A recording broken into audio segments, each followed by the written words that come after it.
If you look at Eriez from top down, we pride ourselves to having more processing engineers than any other company in the world, and we truly do. Welcome to Mining Now, everyone. Today on the show, we have Eriez on. This is like a throwback to my childhood because one of my first jobs was working with Eriez equipment in the used equipment sector. So lots of fun to have you on, Todd. Todd Burchett, you are the head of mining and minerals at Eriez. Welcome, sir. Thank you. Happy to be here. Look forward to our discussion today. I want to kick something right off. So I'm doing my research. Yeah. I went, from the town of Eriez, got it. And then just before we go to roll, you said, no, it's not named after the town. That sounds exactly like the town where you're headquartered.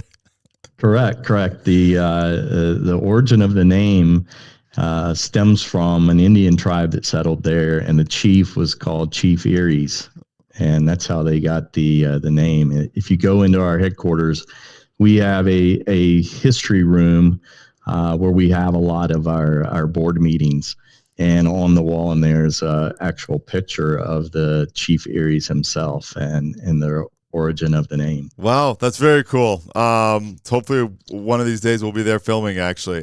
We come out that'd be great. Yeah, we come out that way a fair bit these days. Well, you already mentioned it. The company's been around for 83 years. I mean, it was literally, there's probably in processing, there's kind of, when I was 15, 16, there's 5 or 6 companies you just learn right off the bat. Eriez was one of them. I've torn down mines and hauling, and there's always, there's a magnetic separator or a magnetic feeder. And now we're getting to actually unpack who the company is behind that brand that everybody sees everywhere in processing. So maybe just give us a little bit of a backstory, a little summary of who the company is for anybody who doesn't know. Yeah, Eriez is an 83-year-old company, originated and founded by OF. His name was Orange Fowler. They called him OF, Merwin. And the way it began, he was a grain equipment salesman. And in his travels to customers, they were always complaining about ferrous contamination in their processes. So it was always disrupting their process equipment, destroying their equipment, caused them downtime. And it so happens that he heard this often, and he was getting his car worked on back home. He was in a garage, and the mechanic spilled an old coffee can of nuts and bolts and other hardware material. And instead of picking them up one by one, he got a hand magnet out and scooped them across the floor, picked them up that way and put them back in the can. So that gave him an idea. He's like, wow, can we use magnets to remove that ferrous contaminant in the grain industry? And thus that started the company. Isn't that incredible? It's a great story. And now, I mean, in terms of markets, is Eriez still in the agriculture sector? Oh, absolutely. Oh, okay. So the way that we go to market today, we really look at, and one of the reasons why they brought me to Eriez is we go to market through verticals now. So we have a mining vertical, and then we have a heavy industry vertical, and then we have a light industry vertical. So in that heavy industry vertical would be things like recycling, metalworking, steel mills, that type of applications and industries. And then on the light industries, we have things like what you mentioned, like unit handling, like in food and material packaging, processing, that type thing. So we're in that. Let's talk about our heavy industry tour brought to you by Orica Digital Solutions. ORPRO 3D is purpose-built for rapid grade control optimization. Quickly simulate blast designs, generate mining polygons, and classify material with confidence. And Corporate Traveler Canada, helping companies travel the globe simpler, faster, easier. We're heading to events across North America and Australia and filming episodes on location. Email us at info@crownsman.com to be part of Crownsman's Heavy Industry Tour. Need to move crews and critical cargo to the most remote demanding sites? Nolanor Aviation is the trusted charter partner for heavy industry. Certified to transport hazardous materials, oversized freight, and specialized equipment, plus passengers, Nolanor delivers where others fall short. With a rugged, flexible fleet and unmatched reliability, they serve mining, construction, and energy operations across North America and beyond. Nolanor Aviation, built for your toughest missions. Visit nolanor.com to learn more. The global demand for critical minerals is surging, and North America has a rare window of opportunity. With permitting barriers starting to lift, now is the time to mine smarter, faster, and closer to home as the nation looks to onshore manufacturing and strengthening national security. Burns & McDonnell is helping lead the charge. As a 100% employee-owned firm with 125 years of experience, they turn complex mining infrastructure visions into reality quickly. Their fully integrated EPC delivery streamlines every step of the process, from permitting and power to water treatment and automation, shifting risk from owners and accelerating speed to market. They understand federal funding and compliance so that fast-track projects don't just go operational, they succeed. They feel every mining project should do more than extract resources. It should empower communities, create jobs, and help build a stronger, more resilient America. When speed, certainty, and impact matter, trust the team that delivers. Visit burnsmcd.com/mining. Engineered for certainty, built for mining. Wow. I mean, in mining, in terms of a global market, it's everywhere. I mean, Correct. I'm probably wrong. I think every site I've been to, I've seen Eriez products. I'm probably Very exaggerating slightly, but not by much. Yeah, if you look at our company as a whole and look at mining vertical itself, we have 12 subsidiaries around the world. We're in every large global mining sector in the world. So I suspect that you're correct, that if you've been to a mine location, there's an Eriez product on their site. The way we go to market is in mining, we look at it as really three segments within the mining vertical. We have the separation segment, we have protection segment, and we have inspection segment. So in the separation segments, that's exactly what it sounds like. We are separating magnetic or non-magnetic materials with our magnets from the non-viable materials within their process. We also have within that segment our flotation arm. So we have a suite of flotation products that fall under that separation.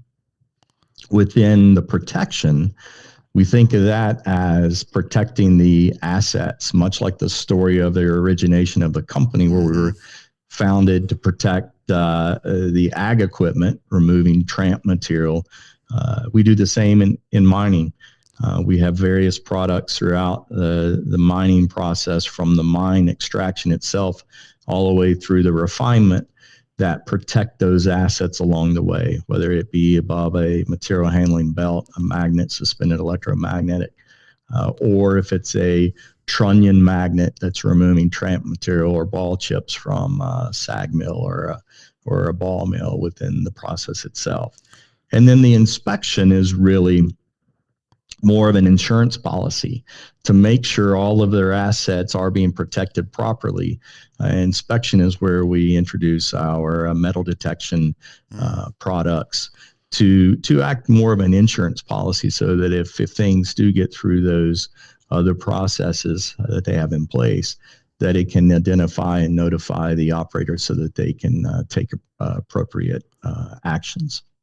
Yeah, other than maybe electrical probably would be in the same, is there's not that many companies that have just the nature, like just on that base of being a magnetic product, that are integrated into so many stages. It's kind of a unique thing to magnetic systems, isn't it? We believe it is. We believe it is, and we really try to go to the operator in that sense, that we can provide them a suite of products that maybe other suppliers aren't able to do so, simply because they may have one product family to address, but they don't have another product family to address another issue within their operation. Well, that was actually because I want to get into some other specific products, because I know where I know Eriez from more so is like your what was I do the the wet drum separators. I worked with those as belt feeders. Yes. I've worked with those a little bit. So I wanted to get into some of the other products, like on the flotation side, which I haven't got a chance to sort of be around as much. But I was wondering about your go-to-market strategy in the sense of like, who are you talking to? Because if you're building a mine, you're in these different stages. Are you dealing directly with the mine? Is it the engineering company that's coming to you? How do you actually go to market when you're in so many verticals within the mining space? Yeah, it's a really good question, and honestly translates well into what brought me to Eriez. You look at my experience and my career. I'm a mining engineer. I've known the owner of this company more than 30 years. Our current CEO, I was in graduate school going through a PhD program at the same time with him. Oh, really? That's how I met him. Yeah. So he's been with Eriez 25 years, and they are in a inflection point in the company's history, and where they're transitioning away from a product go-to-market strategy to more of a vertical go-to-market strategy. So specific to your question, we begin early in the process, a lot of times pre-feasibility stages. So we're collaborating with not only the operator, the owners of these mines and processing facilities, but also those engineering firms that are very key to getting product specified to go into flow sheets, for instance, when they're going through from pre-feasibility to feasibility and then approved for expenditure. So our sales cycles, unfortunately, for some of these projects are very long. Yeah. Very long, but you have to be present from those early stages if you really want to get in those flow sheets. That's just the nature of the industry that we're in. As heavy machinery specialists for mining, SMS Equipment knows performance, like the performance they achieve together in a partnership dedicated to the success of their mining customers. At SMS Equipment, they're more than machines from trusted brands. They're the people beside you today and every day, bringing industry-leading technology and expertise to your mining operation. Because the right partnership makes everything possible. SMS Equipment, partners in your possibilities. Discover what's possible at smsequipment.com. CIM is Canada's leading technical institute dedicated to the sustainability of our industry. Members enjoy professional growth opportunities through CIM libraries, publications, webinars, societies, and the job board. Experience the CIM community firsthand at the Conference of Metallurgists, August 19th to 22nd, ICARD, September 16th to 20th, and the CIM Health and Safety Conference, October 6th to 8th. Visit CIM.org for more information and join CIM today. Who is Savannah Equipment? Savannah Equipment Limited is a buyer and seller of new, used, and refurbished industrial equipment with a focus on mining and construction. They find, market, and sell surplus and used equipment. Does the equipment need work? They can refurbish. Is there something you can't find? They source those hard-to-find items. Selling equipment? They buy, consign, and broker equipment and asset packages. Need equipment moved? Savannah Equipment manages logistics for worldwide delivery. Surface and underground ore processing, concentrating, and refining plants and equipment, power generation and electrical, pump, material handling, alluvial placer gold mining, recycling, and much more. If you need to buy, sell, find, refurbish, or move equipment, you need Savannah Equipment. Savannah Equipment, more equipment every day. Visit them at savannahEquipment.com. Yeah, I do want to jump into, because we have a lot of engineers, people that like physical things on the show, and sometimes I get into the weeds of the business development, and I know our audience, and of course you're selling products, so you want to talk about it. So I wanted to let's just touch on a few. The HydroFloat, very interesting product. I brought up two graphics here: simplified HydroFloat TS flow sheet, and then there's a simplified HydroFloat CGR flow sheet. Can you break down basically the basic product first, and then talk about these separate flow sheets? Yeah, so the product stems from how we treat R&D in our company. We are very strong and have a rooted history in utilizing research and development that ties into not only the operators that we partner with on those, but also we partner with academia, and we look at real fundamental research on how we develop our products and take them to market. The HydroFloat specifically, I mentioned Jason Komich, who is our CEO, current CEO, this result from PhD work that he did, the HydroFloat, and we looked at, and maybe we can talk back to what people call within the flotation industry the elephant diagram, which is a Professor Lynch published in 1981, a recovery versus particle size curve that shows that, the sweet spot for flotation is between that 10 to 20 micron all the way up to 100 micron particles. That's where they get the highest recovery at the highest grade. And then the reason why they call it the elephant curve, it falls off on the coarse side very steeply, and also on the ultrafine side very steeply. So it's kind of the shape of an elephant in between there. So we looked at fundamentally a way to take HydroFloat and address the coarse particle recovery. And that was done through a lot of research along with Virginia Tech, their mining department there, my CEO, Jason Komich, and then developed that into coarse particle flotation. And it takes really two technologies, maybe a hydrosizer type technology, which is kind of a teeter bed, fluid bed separator based on density and particle size, and introduced air and the chemistry there to do the flotation, frother and collector. So it's really a combination of those two pieces of equipment. And by doing so, you're able to recover those coarse particles at a quite high rate, which really addresses a pain point within the industry. I'm curious about these two flow sheets because one is showing it coming. It's going through. Okay, it's coming through the cyclones and then hitting. Okay, so it goes sag mill, ball mill. I know this is a simplified version of it, but it's going sag mill, ball mill, cyclone, and then into the HydroFloat. The other one goes from is showing a graphic of going from the rougher cells. Is that R? Yeah, so the flotation cells. Two flow sheets you're talking about there, what's called a tailing scavenger approach, which is the TS. And that's coming out of your rougher, and your HydroFloat is now your scavenger, the tailing scavenger. So it's treating that.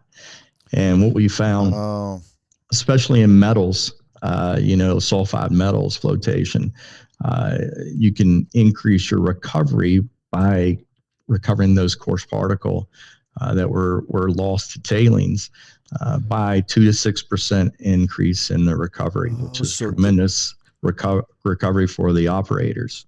So would you see a case where, now would this operate, I know I'm getting a little through the weeds, I'm just more curious. So would you see a case where this would go through the rougher feed but then also have one of these units set up just after the ball mill process? So there's two different units working, or do you choose one or the other? Yeah, you can choose either. The tailing scavenger is an approach really to recover the coarse particles that are lost in conventional flotation. Right. After the rougher stage. So you have that rougher, and then the scavenger, and then the cleaner. So this would be more in that scavenger stage where the coarse particles get lost to the tailings and the thickener. We have a couple of installations where we're doing that very thing, and the way that operators are handling this is they're taking that stream that would normally go to their scavenger, and they have what they call a coarse particle flotation circuit, or a CPF circuit. So we've demonstrated that and have installations in Australia at BHP Carapatina. It's been successful there. And also down in Peru at Anglo American Quellaveco site. So that's how we can use the HydroFloat in that flow sheet. The other is a coarse gangue rejection flow sheet, and what we're doing there is we're actually treating it to to remove the coarse gain fraction earlier in the stages in the process. That's Right. why you see that after the mills, and that really is to address, in theory, to reduce energy consumption through those mills. You can grind maybe at a coarser size. Oh, I see. Reducing the water consumption, et cetera. Right. So that's really looking at more from, I would say, more of a greenfield application, or plant expansion in a brownfield where they have a clean flow sheet. Right. Well, I'm glad I asked that question, because I was looking at the graphic thinking, okay, I don't quite get the two. I got one application, but I was thinking, okay, do you double it up? Now that makes sense. Let's move up to the second. Another one I wanted to get to was the StackCell flotation. Sure. Can we jump into this is a high capacity feeder? Can you just break it down a little bit, what this unit does? Yeah, so I would like to start on that one and really start from that research again, because I mentioned the famous Lynch curve, and everyone in processing is going to know this curve that has anything to do with flotation. So we talked about the HydroFloat, which is addressing the coarse particle flotation into that curve. On the fine side, if throughout history we've used conventional flotation, and the correlation, how you determine the size and the application, is really through the fundamental correlation between recovery and then flotation rate, retention time, and the bubble particle interaction. And we've always thought the mining industry is bigger, better. So you see conventional cells, they just extend the parallel to get more retention sign, right? Or if you're talking about something like a column flotation, just make it bigger, taller, and wider, so as you get more retention time. So what we did is we looked at that rate equation and we said, is there another way to do this? And instead of looking at that retention time, actually look at the flotation rate, which is really the interaction between the bubbles and the particles, and see if we can speed up that rate instead of having to extend the retention time. And that's what led to the development of the StackCell high intensity flotation device that we have. We found a way to, in a very small footprint, reduce that retention time by increasing that rate constant, and it's been a tremendous success for us. It really has taken that flotation retention time from many minutes, as high as 30 minutes, down to seconds. Wow! So in a very small footprint. So we're really excited about that product. It's fairly new in our offering. It's only been in the marketplace for several years now. We've had several installations. First, we went in the coal industry, where they were always trying to put more volume through their columns, and are having to build these plants higher and higher because of the height need in the L to D ratio for columns. So we first had several successful installations into the coal, and then we've extended that now into the metals market as well, flotation. This actually leads me as a question. I want to get a couple more products, but I am really curious. When you have a product that's new in mining, 3 years in, what is that process to go? Because this would either you're getting in on a new mine that they're investing millions and millions of dollars. So now you got to convince them to put this new process in that wasn't originally spec'd in. It couldn't have been, because what product didn't exist, especially if it was started 6 years ago. So you're having to redo the engineering for sure, or you're going to an existing mine that's maybe they're already operating fine. Now you got to convince them. So there's a process here when you put something new, when you've got millions and millions of dollars. It's not like us, we can switch a camera out and then switch it back if we don't like it. Correct. Mining can't do that. How are you approaching that in the market with a new product? Yeah, first of all, as we know, for those of us that spend a lot of time in the mining industry, all my background's been in the mining industry, uh, they're primarily risk adverse to new technology, unfortunately. And they I would really be too, are. because it's a lot of money. Because these projects they have are billions of dollars, right? Yeah. And I understand the risk adverse nature. If you look at flotation flow sheets, they are truly a copy and paste from hundreds of years of doing the same thing the same way. Right. So when you bring a new product in like this, we have been successful in, first of all, you have to make the key contacts within the mining companies.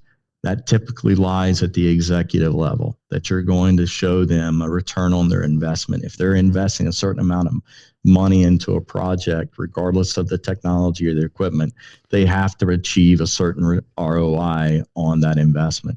So those key contacts are very important. The other thing is that commercially, again, that long sales cycle, we have to do a tremendous amount of test work. A lot of times that test work is on us.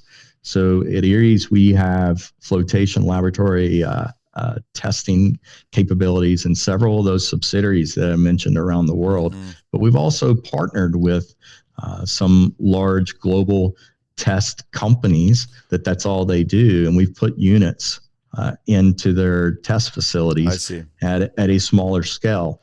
And so we do test work to prove it on a controlled environment. The next stage we do is we go into a pilot scale testing, where a lot of times we go to these companies, we bleed off or get them to bleed off a portion of their process streams into our pilot units that are a mobile unit we can easily go and install on site, and we test it in real time alongside their current processes. And once we've done that really opens their eyes to how successful this technology is, and they become more open to that technology. And so it's really a long process, but we have to do those steps in order to overcome the barrier of entry, as you mentioned, the technology, new technology, going into an old technology mining industry. I want to actually circle back later and ask about sort of just that approach to R&D, keeping that culture in the business. But I want to get into a couple more products before we jump into that. Brute force feeders, and the wet drums, which I'm a little more familiar with. Can we just touch on both of those units? Yeah, so we have a new brute force feeder. What we've done is expanded our capacity in those feeders. So those feeders are electromagnetically driven instead of a mechanical device that's driving the vibration to move the material. Ours is an electromagnetic device. Allows for much more fine tuning of the feed rate, much more controlled environment. And we've just launched different products in that space, in that particular product family at various capacities. Really excited about this product. I think it's going to be well received in the industry, and so far our applications where we have these running been very successful, and the operators have been very happy. They're good. They're good. They're a little less on the wear parts as well, right? Less maintenance on these units?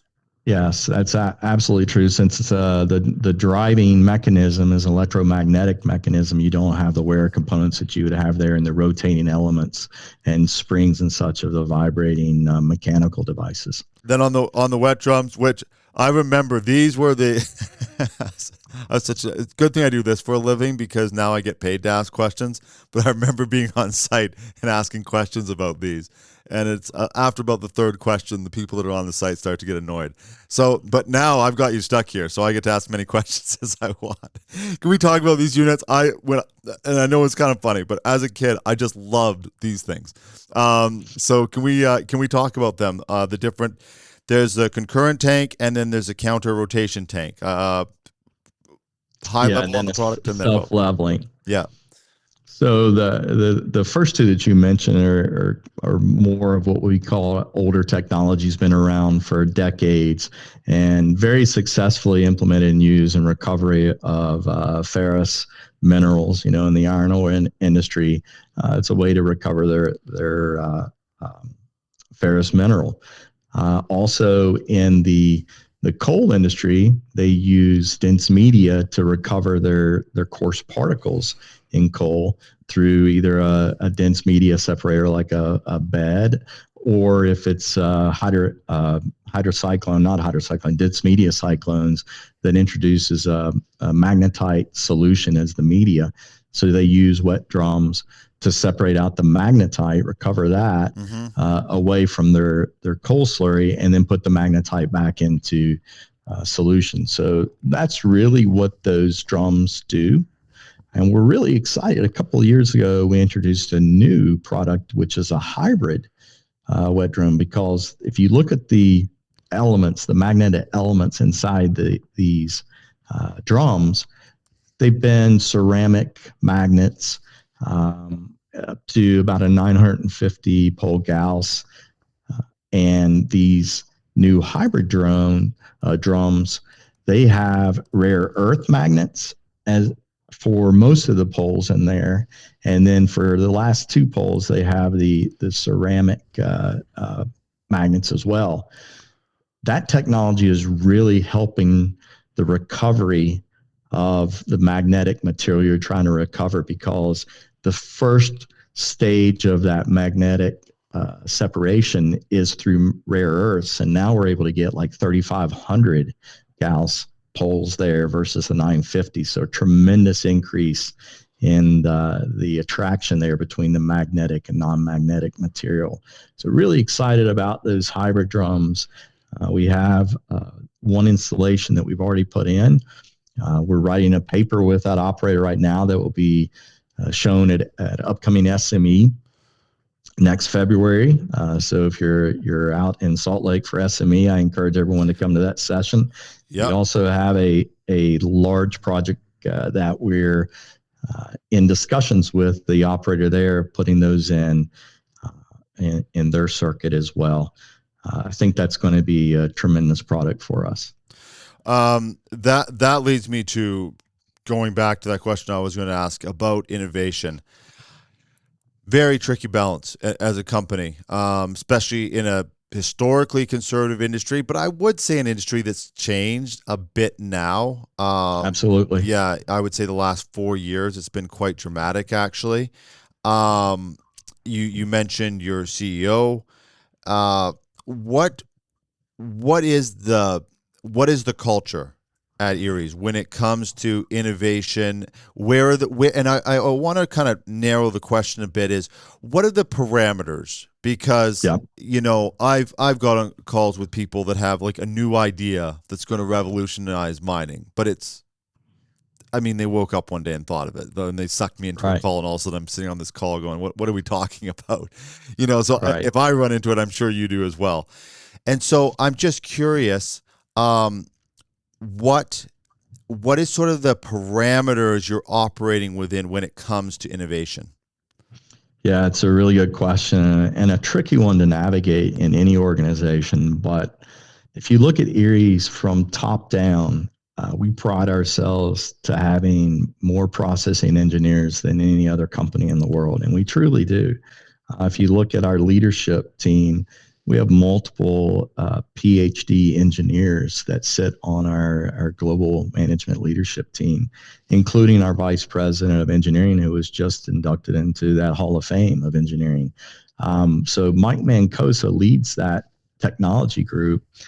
And the way that we look at research and development, we look at the research arm as kind of fundamentally looking at fundamental changes, really looking at, I mentioned earlier, the recovery versus the flotation rate, retention time, et cetera, equation. We look at those fundamentals and we see if we can address anything to make a change fundamentally. So that's the research arm of it. The development arm is where we take, continuous improvements of existing products and taking fundamental ideas into a pipeline of R&D projects that follow a very, very strict stage gate process. First of all, we have a funnel of research projects that go through the executive team to review before they can even begin to go through the R&D group. And what we look at is truly the commercial impact, solving an existing pain point, or introducing a disruptive technology to the industry. So we really factor those items in what just makes the decision for our executive team of what we move forward with in this stage gate process.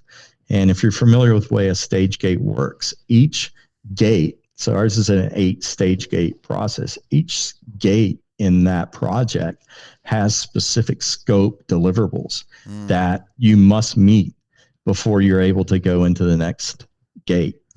And it progresses along that way. It's very important from the very beginning that you have commercial as well as the voice of the customer involved at the very first stage, so that you don't go off and develop this great new widget that has no place in the marketplace. That's so interesting. You can't sell it, you can't deliver it, nor does it help the industry to solve a pain point or address something by a new technology. So that's your first gate. That's your first gate talking to. Absolutely. That's interesting, because I mean, we develop new products and services and that through and it's, I mean, very similar, right? Business, when you boil it down, it's all the same sort of thing. Yes. And I'm going to have a conversation with my team, because we do some development and then we kind of tease it out into the market. Maybe one person will go out there and sort of like, but you're doing it the reverse. You're saying, we're thinking of doing this. What do you think? We may have the research done on the fundamentals. Okay. And we may have an idea, but no development work has been done at this stage. So you save a lot of effort. We go out and get that voice of customer. I mean, we have very strong relationships within the mining industry, right? With the major operators in across the world, and they know. And so they know. Yeah, they know. And so they're dealing with issues on a daily basis. If you look back at my work history, I was at Caterpillar for a while, and they called it new product innovation. And I was the North American leader for a certain product family. And they had a similar approach. And it was very important to engage with that customer at the very early stage. And that does many things for us as an OEM. Most importantly, those become your key target accounts where you may have your pilot units, further down the line in like stage 6 or 7 to put in for testing. You identify very early on who are operators who will be interested in this technology. Yeah, I'll need to take that note back to our own team. Something like the StackCell, how long would it take? How many years of development? I mean, approximately from that initial research, those conversations. You said 8 stages, right? Yes. I'm assuming 8 is actually go to market. Yeah. So really the 7th stage is go to market. That 8th stage is really the year after it was released for commercial. You have follow up, because you always are doing continuous improvement. Oh, I see. You may learn even further. So that 8th stage is really that fine tuning, I'll call it. But a project like StackCell is a 3-year process. That's approximately from the fundamental research to it's commercially released. That's pretty robust, actually. 3 years is pretty robust. Yeah, it is. Yeah, and so all those stages, even the 8th stage, it's already been. That's within those 3 years. Correct. Wow. Correct. Wow. Yeah. And typically you have that front end, the first 7 stages are typically in a year to 2 years, depending on the product. And then that final year, it may not be a full year for that last stage, but you're really learning on because once you even put pilot units in the field, it's different than when you put a commercial unit in the field. You learn things that you don't learn through the piloting of a unit. So you have to fine tune in that 8th stage. I wanted to just wrap up with a couple questions. One, I was curious. We're in a world right now. We've got tariffs. We've got trading negotiations. I hate the word wars. They should come up with a different word than that. When you got countries that are actually peaceful with each other. Anyway, that's a whole other thing. But we've got all these negotiations happening. I'm in Canada, you're in the U.S., so that's been sort of, especially in Canadian news, that's been a major thing. But in industry, it's a major thing. And I've been to the U.S. filming, lots of conversations about it. I've walked through major events, industry events, and I'm hearing people on the phone talking about it. It's just everybody's. Clients of ours in Australia, there is a level of sort of optimism that we're going to figure it out, but during the period you were figuring it out, it's quite challenging. Is there any specific challenges that you run into for your company, for Eriez? Oh, absolutely. If you just look at the products, our magnetic products, right, wrong, or indifferent, all of the rare earth magnets are owned and come out of China right now. So the tariff discussion and negotiations, if you want to call it that are going on have truly been front of mind. And companies like ourselves, they have to have a mitigation approach to that, because, how are we going to handle this if the tariffs do go to these high extremes that they have put out into public news? I think that I reside in the mindset and the opinion that this will work itself out. I do, much like you said. However, we still have to address it today. And that's for our company's perspective. If you look at our industry's perspective, you mentioned some geopolitical things and socioeconomic things, and then the things like the tariff wars that are going on. What we're seeing is a lot of the projects have gone through the approval for expenditure. They have the investors backing them, right? But they're taking a wait and see approach where they may be delaying some of those buying decision points. So instead of them making the purchase decision in year 2025, they may have paused that, looking out to 2026 now for some of those projects. So we absolutely have to take those things in consideration when we do things like our strategic deployment of our company, of our initiatives, of our products. It's front of mind at every board meeting, not just within Eriez, but my past life as well. Yeah. And like you said, every conference you go to, every customer meeting you go to, it's always discussed. It's always talked about. But I do feel like that it eventually will work itself out. I think there is a lesson for the future, though, is that for any company operating, the government doesn't care what my opinion on it, but, and I do think for governments as well, is I think one thing that happened is there was all these issues that we've been talking about for years and years. They've just kind of been floating around, but they're casual conversations. You can have the conversation with pretty much anybody over a cup of coffee. It's not, but there's sort of 30 of these issues happening. And all of a sudden, because they sort of weren't dealt with for the last, some of them have been going on, 30 years, these discussions. Decades. Yeah. And now you start to get fixed. And it kind of reminds me personally, like, get stuff fixed before the problem explodes. Because, it's like one thing goes wrong and then three things go wrong. I'm dealing with it with my car right now. I have to get the alignment done and the window got chipped. It all happened at the same time. And that is the way that it goes. And I think we're experiencing that. Some of these things needed to be fixed. but they could have been being worked on for the last 30 years, and then they wouldn't all need to be fixed at one time. So it's just one. Absolutely. Yeah. I mean, I think you summed it up very well. It's that I think the global economists have known this for decades. Yes. And it's not that they neglected it. It's that they were always having workarounds, and they pass it to the next person. That's can take right. It. Yeah. It's like, I only have this problem for the next 2 to 5 years. The next administration or decision maker will have to deal with this problem. Right. And unfortunately, they've all come to a head here recently.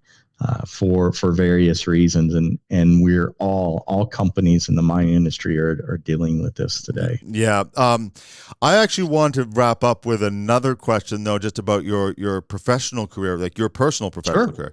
Is you mentioned that you knew? Did you say you knew the CEO in school? So Jason Komich and even our VP of Technology, Mike Mancosa. Right. I was an undergraduate at Virginia Tech when Mike Mancosa was doing his PhD. So I met him there. And then I didn't go straight from undergraduate through the graduate programs. I graduated with my degree, a bachelor's degree in mine engineering, and went out into the industry for 4 years. Then I had an opportunity to go back and go through the master's program, and I went out in the industry again, and that was going to be it for me. But the dean of the college and my senior advisor called with an opportunity for me to go back and do a PhD program. And so they talked me into it. And that's where I met Jason Komich, who is our CEO today. We were both in that PhD program at the same time, working on separate projects. Even the founder of this company, or not the founder, but the current owner of this company, Richard Merwin, the grandson of the founder, I met him around the same time that I met Mike Mancosa, and I met him through industry events, and have kept that network and that resource, and communicated with him over the last 3 decades, and until finally I had an opportunity to come to Eriez. What do you? So that backstory leads me to the question is, what values do you bring to networking? Sure. Because I don't know if it's just me. I am definitely someone who picked the things I like and then made a career out of it. So I like one-on-one conversations. I like to put on the headphones and talk to one person. As soon as there's about more than 4 people in a room, I'm kind of done. I can do it if I need to, but it's not my favorite thing. And someone like yourself who's now working with the company that, the CEO from years ago, there's a certain networking skill there, or just an enjoyment of liking people or getting along with people. What do you bring to sort of build those relationships, even consciously or unconsciously? Because some of it's just how we naturally are. Some of it is sort of, no, this is an important part of my career path. How do you sort of approach that networking, especially in mining? If people don't like you, you're gonna have a tough time. Absolutely. So a bit about my career path. I'm an engineer by my educational experience. However, if you look at my professional experience, I truly haven't done engineering at all for 28 years. Wow. A bit like yourself, I've been a people person. So when I first started in my career, I was more on the commercial and business side of organizations, and got into commercial and business leadership. So for the past 28 years, I've worked for several major OEMs in that aspect. I've always been leading either commercial organizations, or I've been a divisional leader where I owned the P&L, where I had maybe the engineering team underneath me, but I didn't necessarily do pen to paper engineering, if you will. So transition to what brought me to Eriez. Jason and Mike and myself, throughout the past 2 decades, would from time to time reach out to each other as part of our network and bounce ideas off each other. Oh, I see. We're thinking about doing this in our company. You've done this in your company. You've seen this in the industry. What are your thoughts here? And so last year, about this time, maybe a little later in the year, one of those situations happened. And like I mentioned at the very beginning, Eriez is in an inflection point in their history where they're transitioning from a go-to-market strategy through products, more of a siloed approach, to more of a matrix approach of going to market through verticals. Right. And so they reached out to me and they said, hey, we know you have experience in this. Would you be interested? Maybe we can even hire you on as a consultant to help us navigate through this. And that led to further conversations that eventually said, hey, instead of being a consulting, would you be interested in coming to the company? And so my background in history within major OEMs that have gone from a BU product focused to a matrix vertical focused, and even having led some of those transformations made me, I think, a right fit to help Eriez do that. And I'm really excited to lead that effort within Eriez today. So just if I could pull a little lesson from it, there is a mixture of being generous with sharing what your knowledge to make them better, but also a certain amount of humility to reach out and say, hey, what are your thoughts on this that we're trying to do? There's sort of this trade that's been going on for years that sort of kept that relationship, not just network, but actually productive. Absolutely. And, I pride myself, one of my early mentors, really versed me and taught me into be servant leadership. And that's really the style that I have tried to exude throughout my career. And they also said something to me that rang true. You always want to share knowledge and be very compassionate, empathetic to those above and below you, because you never know, one, when someone that's below you may become, your senior at some point in time. Oh, yeah. But also, just as important, you never know when the people within your network, someday you may want to do business with them, conduct business with them. Yeah. And that interaction in that servant manner serves well to focus on those things and have those front of mind when you have any communication with anyone in our industry. I like to say the mining industry is a very global, a very large industry. But if you look at its resources and its networking, it's rather small. Everyone within the mining industry knows everyone. There's not a 6 degrees separation like Kevin Bacon. There's 1 or 2 degrees of separation, and everyone knows yourself. It's nothing. And I still to this day remember, like, when we started off, I knew nobody. I mean, there was a few people that, knew family name and stuff like that, but me walking through a crowd of people at a CIM, nobody, or an SME, nobody knew who I was. And I still remember, and now, I mean, I had to put in the effort. No one was going to hand it to me, but I put in I would stop at different booths, and I would stop the Eriez booth if I saw it, And I still, to this day, I see the people, and I remember, because I was very young and looked young, so people could tell that I was, fresh in the industry, the people that took, and I'll still think about them. One of the gentlemen has passed away a few years ago. And you're right, it makes such a difference, because once your career starts to take off, especially if you're, a growing company like ours, now you start to interact with these people, and you remember even the culture of companies. You'd go up to a booth and you remember the culture of the booth, because there is that. You'll walk up to one booth and you can see they'll kind of slough you off. Yep. And you don't forget it. You can't help but forget it. It makes all the difference. That generosity, that sort of service approach, you can feel it if that's a part of the culture of a company. Absolutely. And that's one thing that, I've known Eriez for 30 years. I've known the company. I've known, like I said, the owner, and the culture of Eriez is a very customer focused, family, really a true family culture. Everyone in that company has a voice and it's heard. And the opportunity to join a company like that was one that I was extremely excited to be a part of going forward. Yeah, no, it's great. And once you do enough in these interviews, you can tell quite quickly how much you should talk about the company, because you can tell if the person genuinely likes the company or it's their job. So that's how I gauge. And I could tell. That's why I actually was willing to sort of go into some of that with you. No, amazing company. Like I said, it's one of the first companies I learned about in the mining industry. So there's been a few of them, like back in the day, Ritchie Brothers, when we first had them on, that was a big thing. ABB, that was a big thing.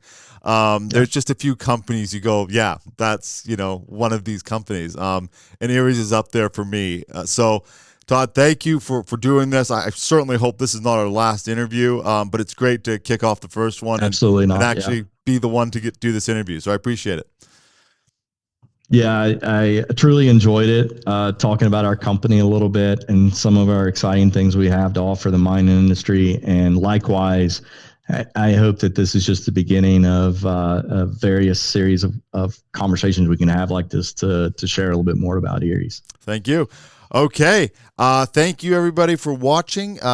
Make sure to subscribe. We are going to have plenty of links to Eriez, different products that we've talked about.